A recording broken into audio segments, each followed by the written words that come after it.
Hello, friends and fellow lovers of all things beachy. Welcome to The Beach Speaks, the podcast that shares stories about the beach and our connection to it.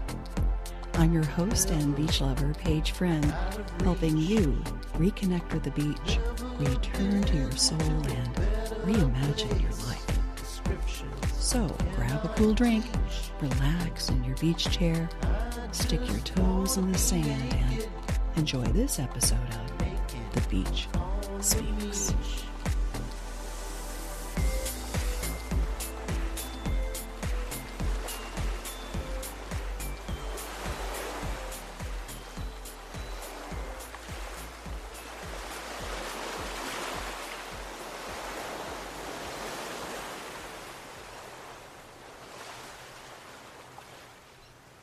Hey, beach lover. It's official. It's summer, and you know what that means? Beach time. I just got back from an early morning beach walk, and as usual, when I do these things, I get this boost of creativity. So many ideas. I like to call them divine downloads. However, the way my memory is these days, I get a little panicked because I'm afraid that by the time I get home, I won't remember a thing. Fortunately, I have this great app that I can use to record all these fabulous ideas while I'm walking, so I don't have to worry about forgetting when I get home. Unfortunately, what I end up recording invariably turns out to be a very long stream of consciousness run-on sentences, and now I'm sorting through all these fabulous thoughts, and this question comes to me out of the blue. Have you ever been disappointed by the beach? I know. Me disappointed by the beach? Where's this coming from? Well, let me tell you what happened to me the night of this past full moon, and maybe you'll understand why this question came to me. As you know, the beach has something for everyone, something for whatever mood you're in, shall we say, especially during a full moon when our emotions tend to swell up strong like the tide. And that's when I really feel a need to be at the beach. Have you ever been at the beach on a full moon? One of my favorite things to do is to sit on the beach and watch the moon rise over the ocean. It really elevates my mood and stirs up this feeling of wonder and otherworldliness. Just watching that bright white globe shining on a velvet black sky, that sparkling trail of light shining across the water as it follows the waves to the shore. It's just magical, especially when the waves are calm, no one is around, and when everything is just peaceful.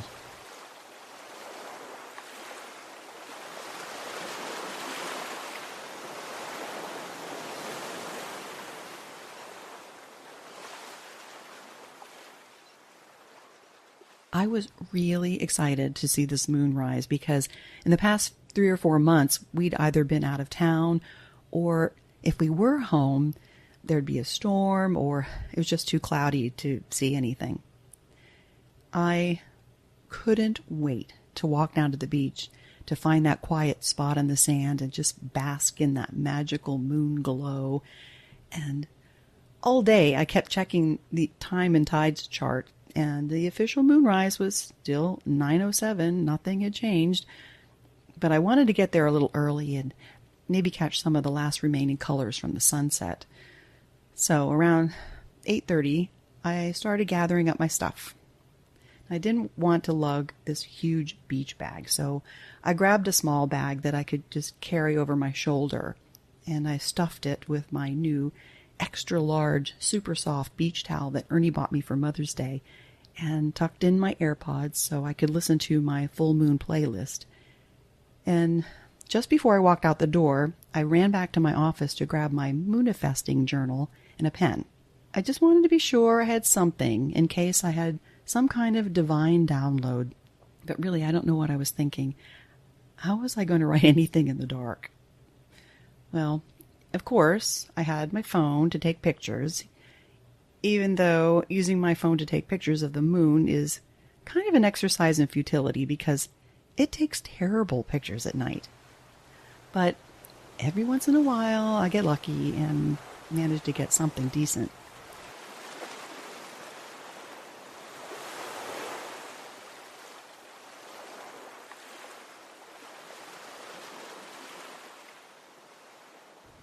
Out the door, I headed to the beach access at the end of our street, which is next to the Margaritaville Hotel.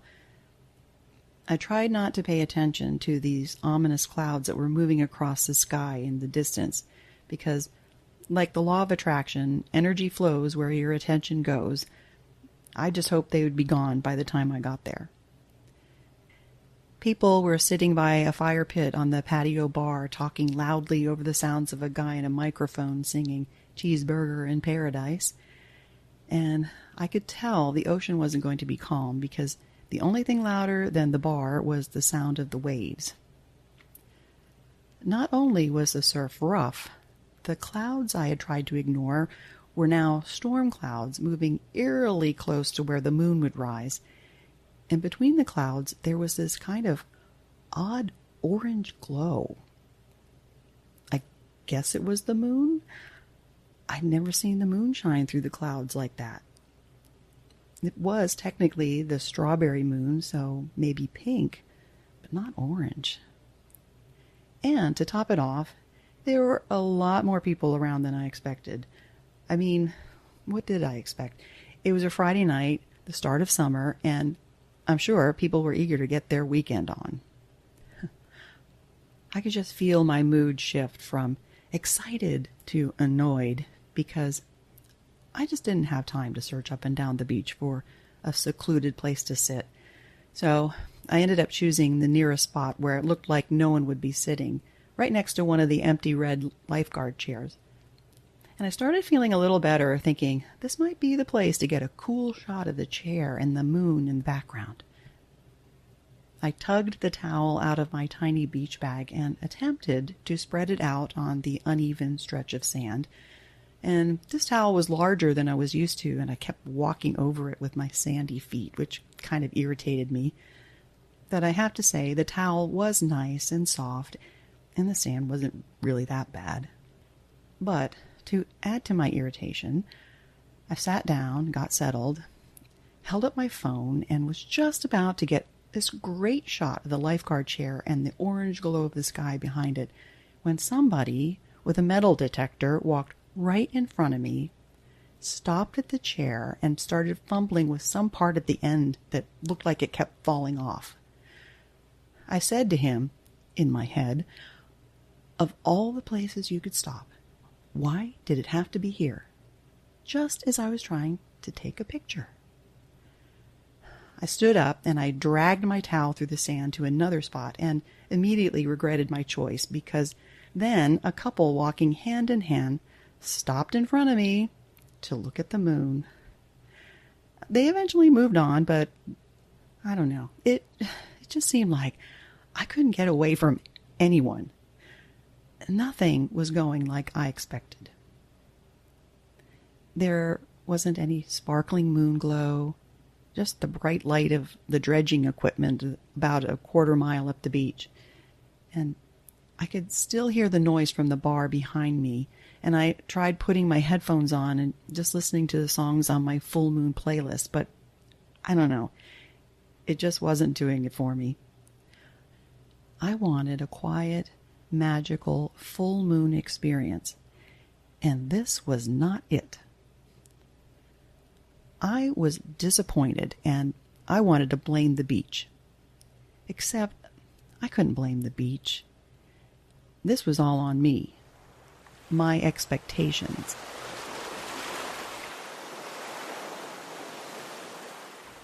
That's when I felt the urge to get up and walk into the ocean. I thought, okay, if I can stand in the water and feel the full moon, at least there's that. And once I walked into the water and felt the power of the waves splashing cold, salty water up my legs to my waist, I could sense my irritation shifting to serenity. So what if it wasn't the full moonrise experience I'd expected, that I'd wanted? It was what I needed. I needed to be there in the rough surf, to look out at the horizon and see this strange orange glow where the moon was hiding behind a wall of ominous dark clouds. I needed a reminder to let go of expectations and just embrace what is at the moment, to ground myself in the waves. And it was actually a beautiful experience as I stood there for a while and I closed my eyes and hummed the chant So Hum, which is Sanskrit for I am.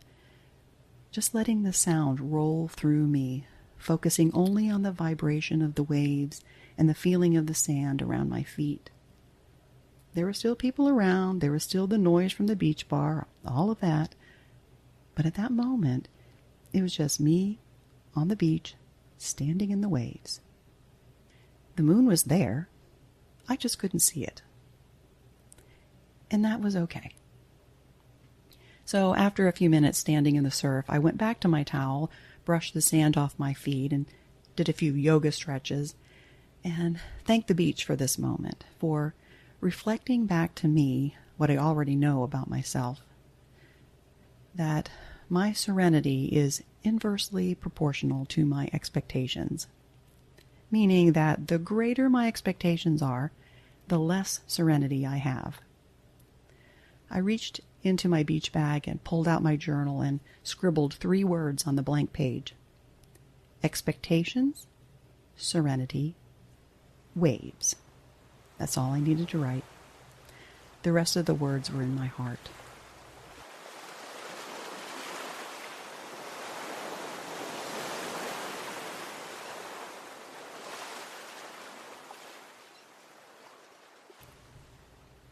The morning after the full moon, I went out for a beach walk, but I almost talked myself out of it, thinking, I don't want the serenity I found last night to be disturbed by that dredging equipment that will most likely be blocking that stretch of beach that I like to walk.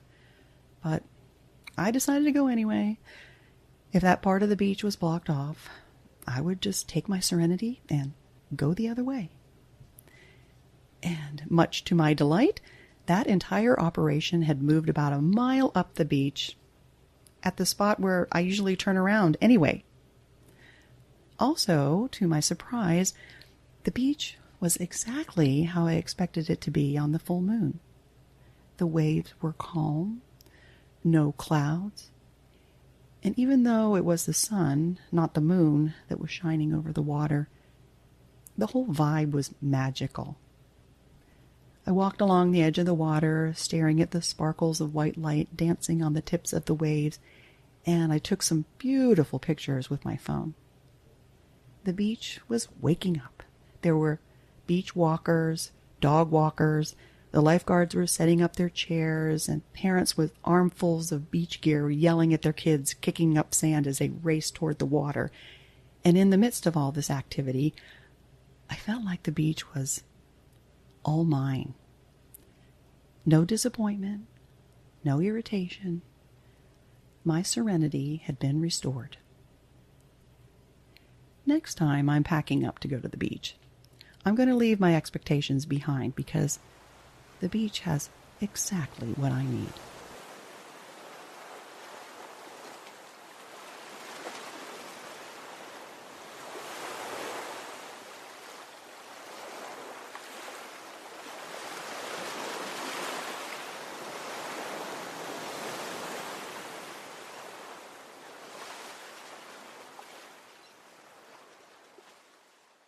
On my walk the morning after the full moon, I tuned into an episode of one of my favorite podcasts, Art Heals All Wounds.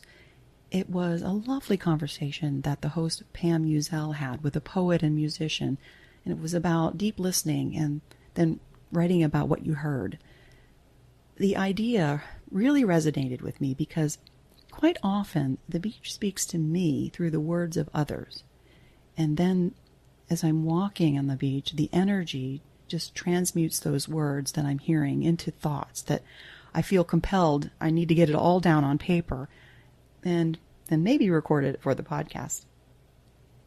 And this was all divine timing because later that day, I recorded a conversation with Pam on her podcast talking about my favorite subject, the beach, of course.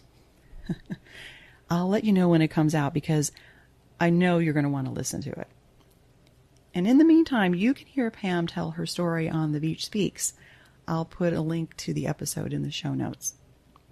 And while I'm on the subject of future podcast episodes, I'm putting the finishing touches on a conversation I recorded with the best-selling author Mary Carroll Moore about her recent novel called Last Bets.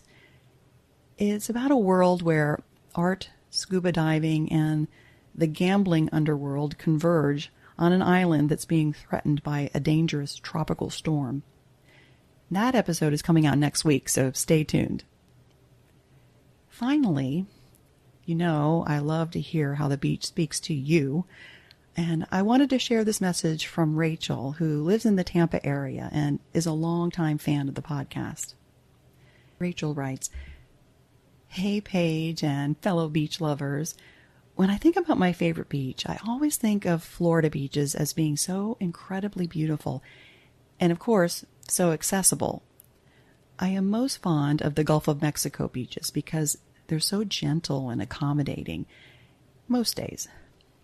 It really would be impossible to pick just one beach that I adore over any other. But perhaps the beach I love the best is the beach that's in my mind and in my memories, where I can go to visit any time of day or night, instantly, and where I find solace and comfort in those memories, on the beach, hearing the waves, and I can go there whenever I need to." Thank you, Rachel. The beach is speaking.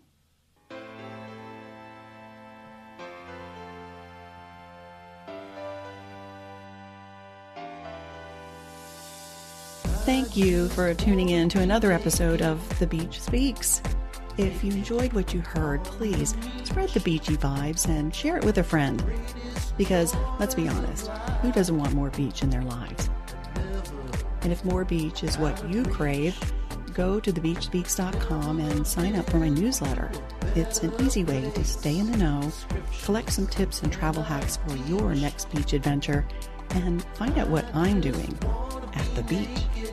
And if you want to dive deeper into the ocean of support, consider becoming a Beach Speaks Patreon member. Your contribution helps keep the podcast afloat, and you'll enjoy some cool perks that only our Patreon family gets to enjoy. The beach is speaking. Are you listening?